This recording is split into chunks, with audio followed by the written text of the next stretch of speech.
Good morning, everyone. Thank you for being here. Hold on one second as I try to turn down my cell phone. And I am a little shiny today, so I apologize for that. But I want to welcome everyone this morning. Thank you for being here. Good morning, good afternoon, good evening, no matter where you might be. I am Denise Martha Bachman, and I'm actually here in Houston, Texas. So it is 9 a.m. Central Time. So let us know in the comments below where you are located, where you're tuning in from. I'd love to hear where you are. You know, the beauty of the world that we live in today is that we can join from wherever we are in the world. So super excited to have you guys here. And again, thank you for taking time out of your schedule. What is the Sellovatorz live or the human AI cells live stream? It is really an opportunity for me to share with you guys some amazing sales guests who are experts within their field, and also an opportunity for us to talk about real life experiences, challenges that you might be having within your sales process that you might need help with. This week, I do not have a guest. As you know, last week was the first time I tried by myself, and I wanted to do the same again this week as well. Next week, however, we will have Chris James. So I'm super excited that he will be joining us. If you don't know who he is, go check him out, and I will make sure that I put a link to his profile when I create next week's event. And so this week, again, I will be doing this myself. If you are interested in joining us here, let me get you may join us through the LinkedIn, through the StreamYard. So let me get that link over to you, which means I have to do, so check, in all honesty, we all know I talk about my ability or lack thereof with managing both the live stream and then all the comments and all the other things that are associated with doing a live. But today, actually, I'm a bit more, and I've been getting better at that, let's be honest. Instead of always putting myself down, I have actually been doing much better. I'm getting used to getting and back in the groove with doing live streams. That all being said, however, one of the things that today I'm challenged with is that I don't have a second stream.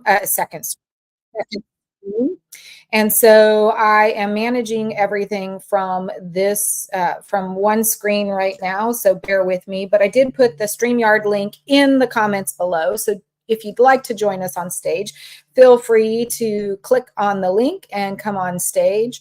But the goal is at some point with these lives is to regularly have people join us here on stage to truly talk through some of the challenges, some of the situations that they're experiencing within their sales process, and how do we here on the fly give them practical tips as to how to solve too. So I just launched Sellovatorz Live 3 weeks ago, I think. My first guest was Rodney Steele. If you don't know Rodney, go follow him. Go back and listen to the original or the first launch of the program.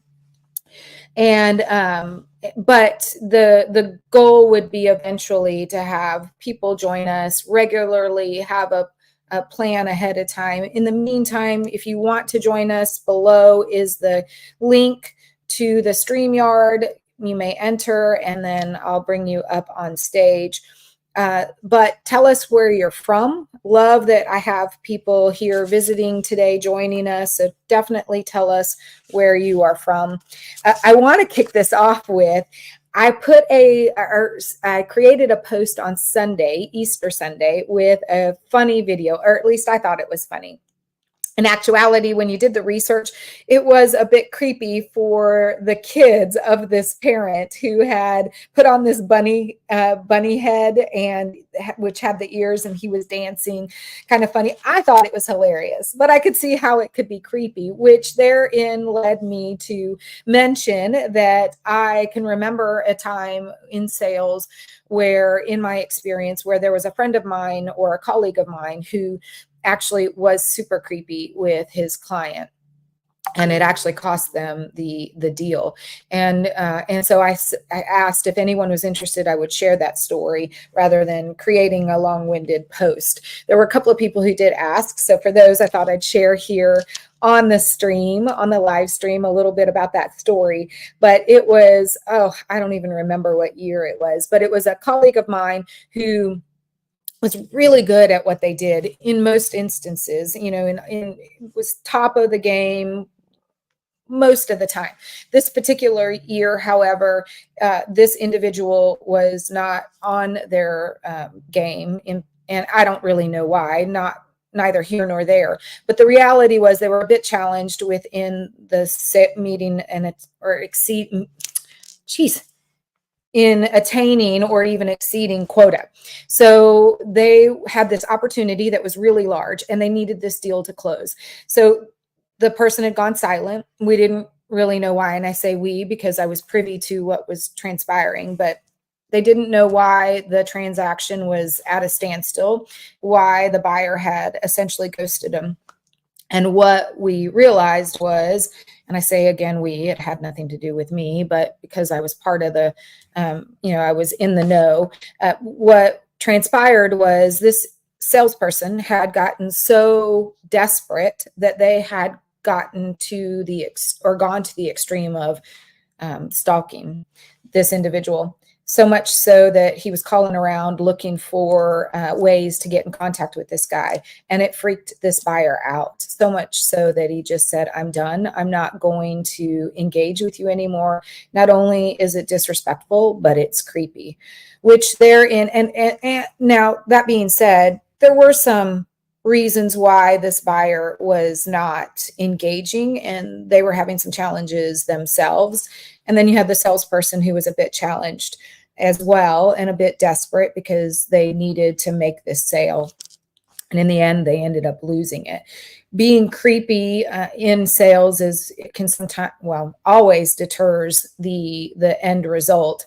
But more importantly, it shows that we are human and we can all make mistakes. When I talk about Sellovatorz or selling in general, humans, AI sells, it is because I love and am an AI enthusiast. So I love new technologies. I think we should adopt and adapt to them within our sales process. But we should really focus on the human aspect of selling, really focusing on cultivating and elevating what we as humans bring to the table within the sales process.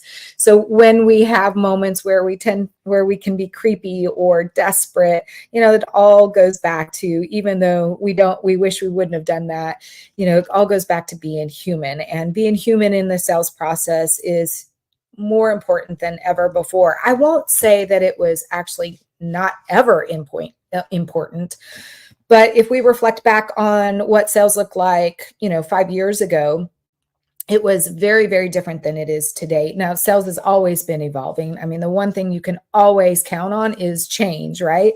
But I think the difference I think the difference over the last 5 years has been the way, or at the pace at which technology has been introduced into the sales process. We've got now all these bots and these machines and workflows that take the place of the human, that it sometimes puts fear within our buyers, and they are unsure of whether or not they're engaging with a human or whether they're engaging with something not human. Right? So we really need to focus on being much more human than ever before. In fact, in my newsletter this past week that I launched, I think I'm now on my 4th issue, but I launched, or it goes live every Monday evening, was really about building and maintaining client relationships, which are so very important today. We always talk about sales has been, that buyers want to do business with people that they know, like, and trust, which means that we've always had a focus on relationships. But if you reflect back over how life has changed over the course of the last 5 years, we went from being more isolated and sequestered at home to now wanting to really engage with others in a way that is meaningful and thoughtful. So therein lies the need for, or the importance, relevance of these relationships now. In fact, 67% of business are actually or comes from repeat business. 5% increase in retention of our current clients can increase profitability by 75%. Okay, let me repeat those. 67% of our business comes from current clients or repeat buyers. If we increase our retention rate by just 5%, so if we focus on those clients that we've already closed business with and ensure that we increase the retention rate by just even 5%, it can increase profitability by 75%. That is a lot. So why in the heck are we not really spending as much time focused on the relationships? If you notice that a lot of sales today tends to be very pitchy. As soon as you engage with them, whether that is on a cold call, if you happen to pick up the phone, or whether it is in the DMs or emails, it doesn't really matter. It tends to be very pitchy and less human, more transactional based. But if we spend more time focusing on the relationship, we can ensure that we get more repeat business, the opportunity to upsell, cross-sell, or even just continue the current business that you have with them. Those numbers are staggering. Again, 67% of business comes from repeat buyers. And if we just increase our retention rate by 5%, it increases our profitability by 75%. Now, those are numbers in relation to once you have closed your original deal with them and they are now invested in you and you in them. But our relationships start well before they actually become a client. They start even before you pick up the phone to make that call, that initial call, or that initial email, or that initial DM. And when we talk about cold calling, it really is all mediums. It's not really specific to just phone calls. So why aren't we spending more time? Well, if you look back, it seems to me, and I could be wrong. So again, tell me what you think in the comments below. But to me, I feel like the reason why we are going directly to selling and not spending time on relationships is because we've now become more focused on immediate needs. We have everything available to us right now at our fingertips whenever we want it. So when we engage with others, we expect them to be the same as well. And the reality is it doesn't work that way. It hasn't ever worked that way, but it most certainly doesn't work that way now. I also think because of that immediate needs, most people or a lot of sales are not really in it for the long game. And as we know, building relationships, while it starts before you even pick up that first call or send that first email or DM, it does really start back at the very beginning. And it is a long-term process that has to be continuously managed or continuously engaged with. And when we talk about building, when we talk about prospecting, when it even starts then, as an FYI, if you saw my first Sellovatorz live launch, that was with Rodney Steele. He has a company called Valeri. I think I pronounced it accurately. Sorry, Rodney, if I didn't. That really helps you fine tune who your target audience should be, really creates your prospecting list, even more finite than what we traditionally just do in sales. So go back and watch that live, and I'll even put the link down below in the comments after this so you can check that out. But it begins before you even engage for the very first time. And it is really centered around uber personalization, right? So when we uber personalize, we can then really start to nurture or even foster a relationship, and then we nurture, obviously. But we really have to uber personalize. So what do I mean by that? So what I mean by uber personalizing is find out what you can about that individual, right? You can find almost anything you need on LinkedIn, Facebook, whatever, social media platform you want to leverage, but find out a little bit about that individual so that when you engage with them for the first time, you can, without making it creepy, like the Easter bunny on my Easter video, right? That you can find out how best to connect with them, right? You want to somehow relate to them so that they actually want to read your email or your DM or even engage with you on the phone. So it first takes uber personalizing. And we can talk about examples in a later episode because I'd love to talk about how you uber personalize in more detail. But the other is you have to provide them valuable information.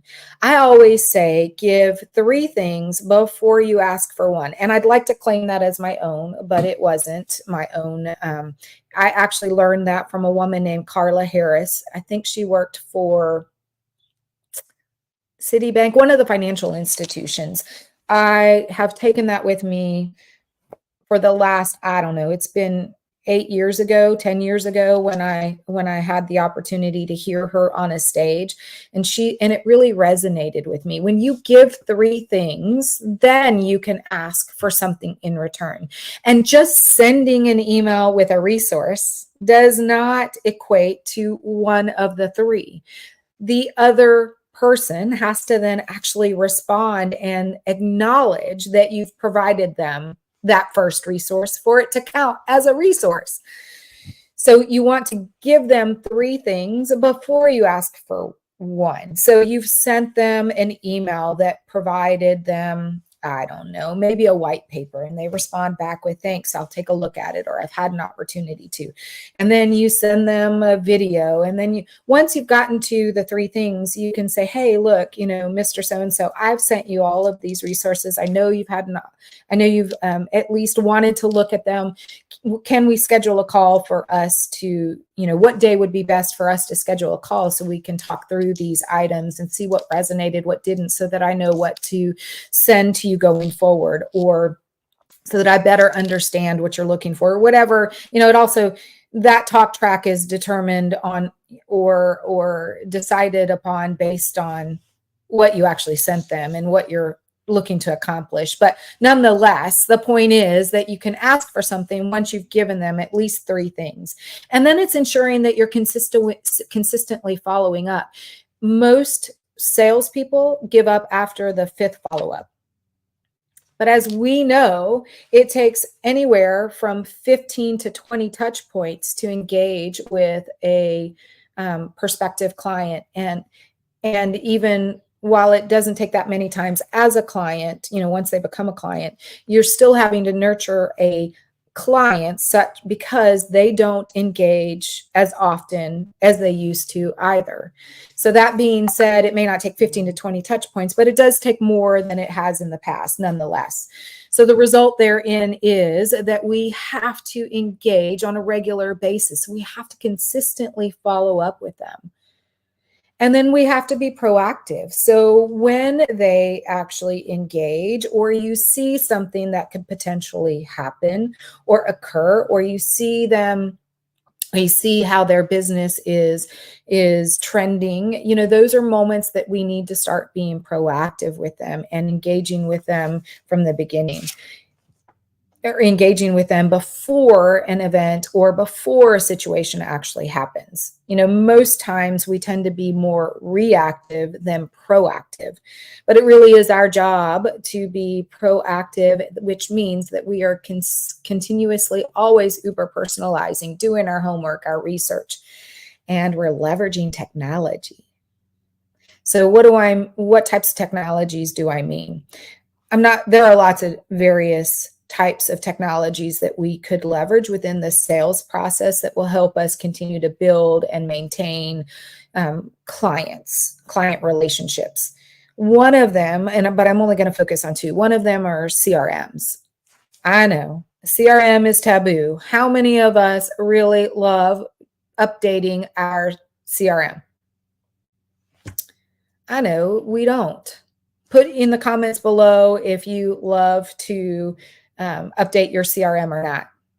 It almost, it seems like a tedious job every week, and it almost seems as though we are being continuously monitored. And the reality is we are being monitored. I mean, that's what having a job is. You are always going to have someone who's going to be monitoring you, but that's okay.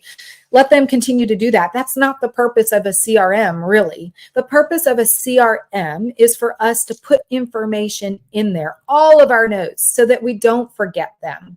So we don't have to go back and sift through emails or find handwritten notes or whatever method in which we have captured previous conversations or engagements with. It is for us to have it right there at the tip of our fingertips, so that when we attempt that next engagement, that we are completely knowledgeable of what transpired previously. The other reason is you can actually put next steps in there, so that not only do you not then need to remember exactly when what you spoke about or engaged with via email or DMs, but you can also put the next steps in there. Now, while this will update leadership so they aren't on your back, it really gives you an opportunity to continuously remain focused on uber personalization.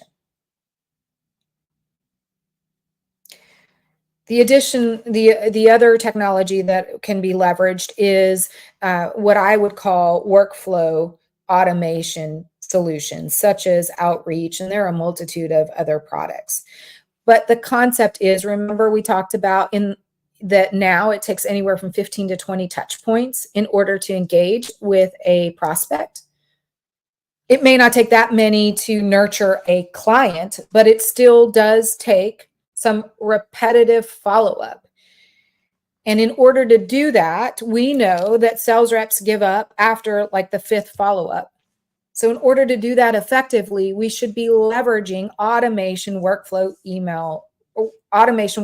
solutions, so that we can create an entire workflow so that we are touching them 15 to 20 different times, but that we are doing it at a pace that makes sense, that we are putting in resources that they can leverage, and that it's actually done without us having to really think about it. Now, it's only though as good as when we engage with it, when we are still immersed in that workflow, meaning it doesn't do us any good to put that workflow into place and just let it go. Because what if you've sent an email and that person responds back with, I don't have time to review this, but I will. But in the next workflow that's already been set up, we don't actually update it. And now it goes with, hey, I hadn't heard back from you. And the buyer says, or prospective client says, oh, wait, I'm getting an automated email. I did actually, because I know I responded to them. In fact, let me go look and check in my sent files, right? That's where we have to continuously be engaged with that process so that we can adapt accordingly. So when someone in, touch point in the number 5, right, someone does actually respond, then we can adjust step number 6 so that it acknowledges, and then you look at all of the steps thereafter and make sure that they are aligned for, they're aligned with the new changes in step number 6, so that step number 7 and 8 reflect that there has been some engagement, right? It's so super important for us to leverage technologies, but to do it in a way that still retains the human element, because that is going to be our differentiator. As we continue to see more and more technologies being adopted within the sales process, the differentiator is going to be that human connection that we have created, that we focus and foster on within the sales process. Because I can tell you that there are quite a few salespeople who aren't doing this today. And it's such a shame, because we are in this time where relationships are not only beneficial for the buyers, but for us as well. And if we start that relationship before we even engage with them for the first time, if we start to uber personalize and build that relationship from the onset, then when they become our clients, we can ensure that they are part of that 67% of business that comes from current clients. When we foster that relationship throughout the process, we then have an opportunity to earn more business as we continue to upsell, cross-sell, and even just renew current subscriptions. So, since it's just me, I normally do these lives for about 45 minutes. Since it's just me, I won't prolong it, and we won't stay on forever. We are coming at the half-hour mark, so I want to respect everyone's time and acknowledge everyone that came. So I want to thank you for having joined me here today. We really focused on building and maintaining our client relationships within the sales process, because while we have great AI tech and automation technologies available to us, and we should be leveraging them, it is really about the human connection. It is the human connection that is going to, and the human and the buyer and the buying experience, this buying and selling experience that the buyers of today demand, that are really going to ensure that we not only close business, but that we continue to earn business from our clients.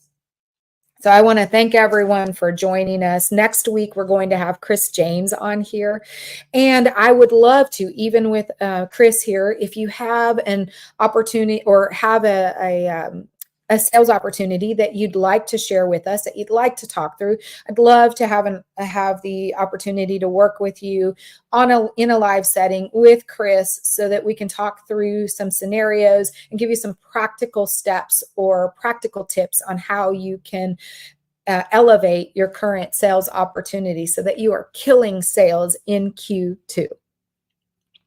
Tomorrow, as you all know, human AI sales and Sellovatorz is all about selling or sales, AI or technologies, and humanity. So today was all about selling. Tomorrow is focused on AI. So I have my CAF AI chats. Jordan Wilson will be joining us at the same time, same channel tomorrow morning.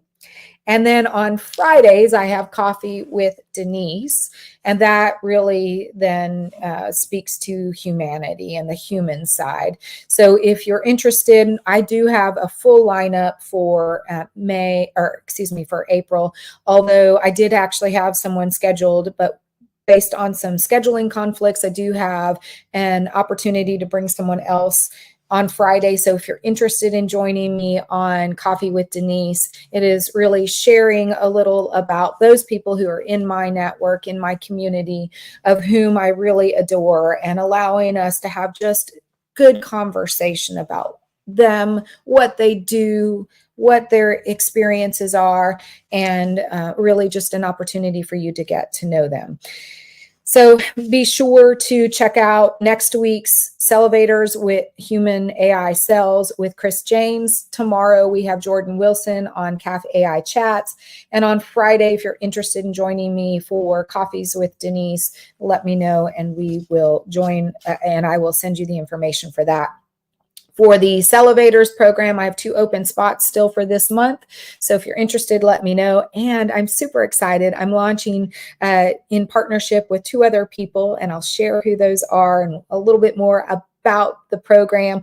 But we are launching DCS Sales. So I'm super excited about that. And I've got some other things in the works. So I look forward to sharing more about those in future shows.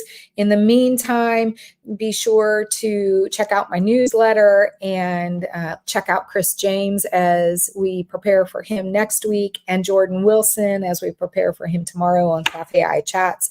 Otherwise, again, thank everyone for being here. Look forward to next week's Sellovatorz Human AI Sales session with Chris James. If you're interested in participating with us, let me know, and I will send you all the information. And until then, have a wonderful rest of your day, and I look forward to seeing you back here tomorrow at Cafe AI Chats or next week at Sellovatorz. Thank you, everyone.